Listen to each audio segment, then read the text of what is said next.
শুভ সকাল বন্ধুরা, তোমরা সবাই কেমন আছো? আশা করছি খুব ভালো আছো। আমিও তোমাদের আশীর্বাদে ভালোই আছি। আর বাপি কবিতা ব্লগ থেকে তোমাদের অনেক অনেক ভালোবাসা ও শুভেচ্ছা জানিয়ে আমার ভিডিও শুরু করছি। দেখো, আজকে সকাল সকাল একটু বেরিয়ে পড়েছি। আমি আর আমার ছেলে বাজারে যাব। দেখো, ছেলে আগে আগে যাচ্ছে, আমি পেছনে যাচ্ছি। আর চারদিকটা এখন দেখো কত সুন্দর লাগছে। সবাই মানে খেতে খেতে এখন ধান লাগিয়েছে। দেখো সবুজ কি সুন্দর লাগছে।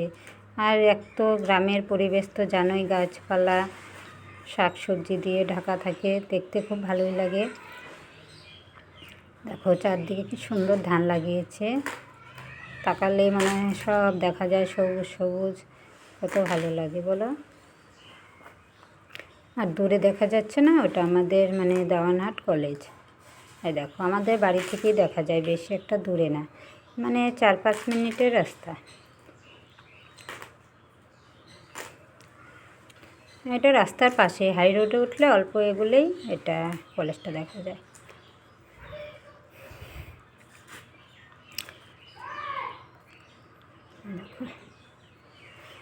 দেখো এখন রাস্তা হয়েছে, এখন না যেতে ভালোই লাগে। আগে না একদম মানে বৃষ্টি হলে তো এই রাস্তা দিয়ে বেরোনোই যেত না। আর এমনিতেও খালি পায়ে হাঁটা খুব মুশকিল ছিল, পাথর ছিল বড় বড়, হাঁটাই যেত না, গাড়িও ঢুকতো না সহজে। এখন পাকা হয়েছে, এখন গাড়িতে যেতেও ভালো লাগে, তারপরে হেঁটে যেতেও ভালো লাগে, সব কিছুই ভালো লাগে। দেখো পুকুরের জলটা কি সুন্দর টলমল করছে, দেখে মনে হয় স্নান করি। কিন্তু এখন পুকুরে নামতে পারি না, ভয় লাগে। আগে যখন ছোট ছিলাম আমাদের বাড়িতেও পুকুর আছে, বিশাল বড় পুকুর, ওখানে স্নান করতাম। মানে একবার নামলে আর ওঠার মানে নামিয়ে নিতাম না, পরে হয়তো কেউ মেরে ঠেরে উঠাতো, এরকম ছিলাম। আর এখন মানে পুকুরে নামতে ভয় লাগে। দেখো আমরা চলে এসেছি পাকা রাস্তার ধারে। পাকা রাস্তা তো আমাদেরটাও, এটা হাই রোড আর কি, হাই রোডের ধারে। আজকে গাড়ি নিয়ে আসিনি, কারণ আকাশটাও একটু মেঘাচ্ছন্ন, যদি বৃষ্টি আসে। আর ছেলেও বলছে যে মামার শরীরটা ভালো লাগছে না, তাহলে কিভাবে নিয়ে যাই, ছেলে আবার চালিয়ে নিয়ে যাবে, ওর যদি হঠাৎ করে মাথা টাথা ঘুরোয় রাস্তার মধ্যে, তাহলে আবার মুশকিলে পড়ে যাব। তাই ভাবলাম যে থাক। এই দেখো বিকেলবেলা আমাদের বারান্দায় বসে আছি রাস্তার দিকে চেয়ে, তখন দেখি মিষ্টির দোকান যাচ্ছে। আমাদের বাড়ির সামনেই দাঁড়িয়ে আছে, সবাই মিষ্টি লাড্ডু সন্দেশ নিচ্ছে। আমিও ভাবলাম কিছু নেই। আমার মেয়ে বলছে মা আমার পেটটা না একটু খারাপ খারাপ, মানে পেটটা গরম হয়েছে, কী যেন কী হয়েছে, গ্যাস হয়ে গেছে নাকি, তার জন্য বলছে দই নাও। তো আমি একটা দইয়ের গ্লাস নিলাম, ওরা 2 ভাই বোনে খাবে।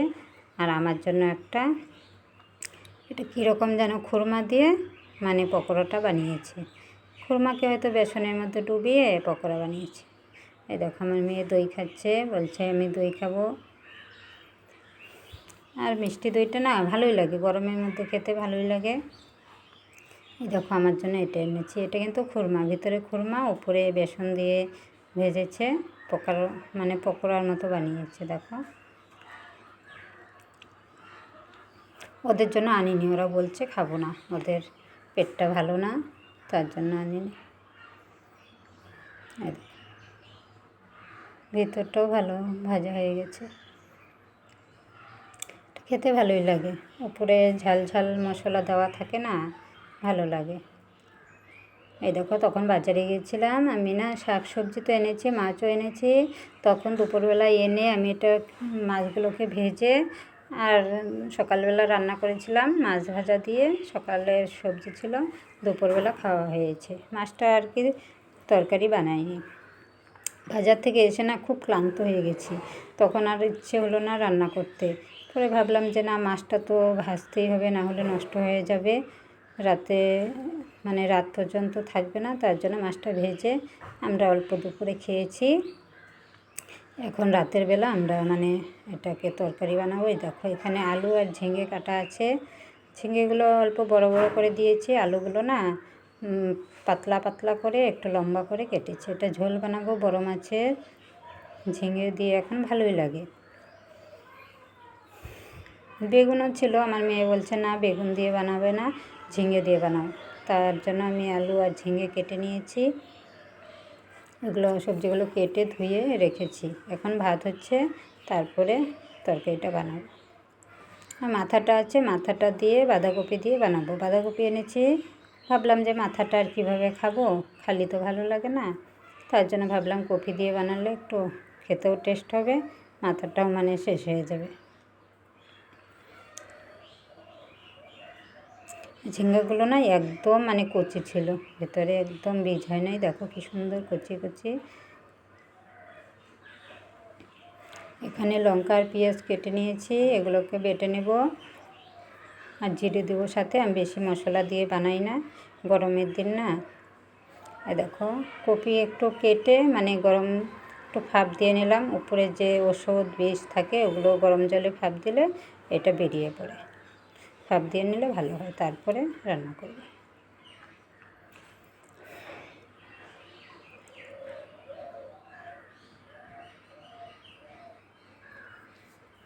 এই দেখো ভাপ দিয়ে নামিয়ে নিয়েছি। এই দেখো ভাপ দেওয়া হয়ে গেছে, বেশি একটা দেবো না, গলে গেলে ভালো লাগবে না। সাথে বড় দেখে একটা আলুও দিয়েছি কেটে। আলু না দিলে আবার মেশে না, তার জন্য একটা আলু কেটে দিয়েছি।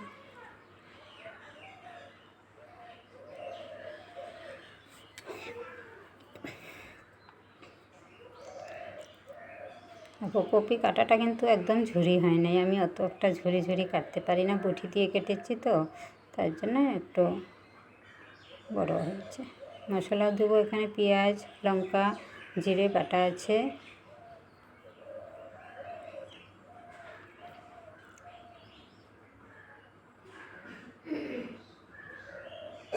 এখনের দিনে কপি পাওয়া যায় না, তাই আনলাম, ভালো লাগে। এই দেখো মাছের তরকারি আমার হয়ে গেছে, মানে বেশি হালকাও না, বেশি মানে গাঢ়ও না, মিডিয়াম আছে।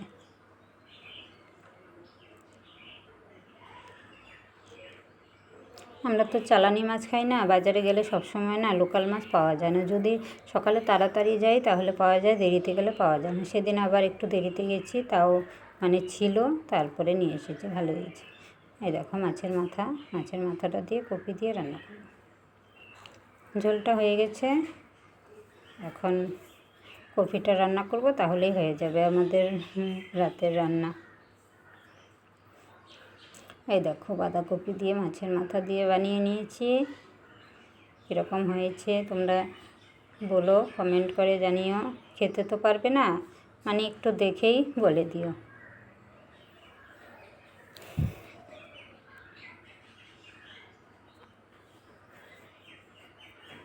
আর তোমরা যারা যারা আমার পরিবারে আছো সবাই আমাকে সাপোর্ট করো, আমিও তোমাদের সাপোর্ট করব, পাশে থাকবো।